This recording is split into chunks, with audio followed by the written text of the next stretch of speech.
Hello! We're Eternity 2205F from Bothell, Washington, USA. Today we're going to be talking about Lise Meitner, a pioneer in nuclear physics. Early life and education. She was born on November 7, 1878 in Vienna, Austria-Hungary. She was born into a Jewish family and faced social barriers as a woman in science. Her education was a PhD in physics at the University of Vienna in 1906. She was one of the first women to earn a PhD in Austria. Key contribution. She worked with Otto Hahn at the Kaiser Wilhelm Institute in Berlin.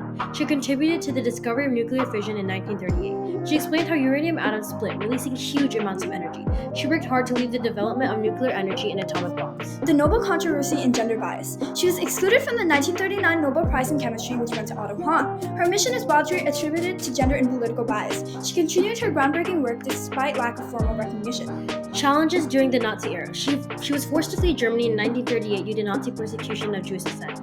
She moved to Stockholm, Sweden, and continued to research in exile. Her political restrictions limited her work, but she persevered in nuclear physics.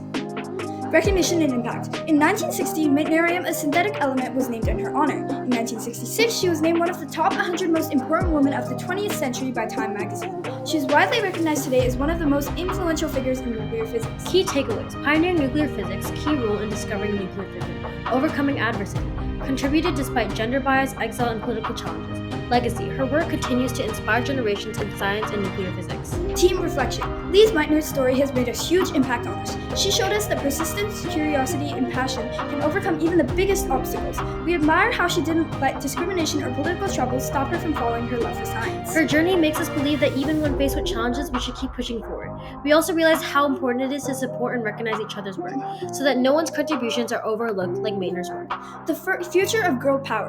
Us. Inventing and innovating. We want to explore, create, and design new technologies that can solve real-world problems, whether in medicine, space exploration, or environmental protection. Encouraging more girls in STEM. We plan to mentor and support younger girls by hosting STEM workshops, participating in robotics competitions, and showing that STEM is for everyone. Thank you. Bye. Thank you so much for taking the time to share your insightful experience as a woman in STEM with us. Our first question for you today is, what inspired you to become a STEM professional?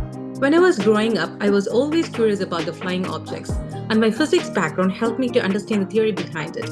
But I also wanted to see how things work in the real world, and so I chose this fascinating aerospace industry. Our next question for you today is, what advice would you give to young girls aspiring to work in your field of STEM?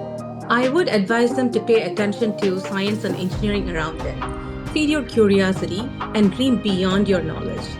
And lastly, believe you can do it, as Rosie the River said. Thank you.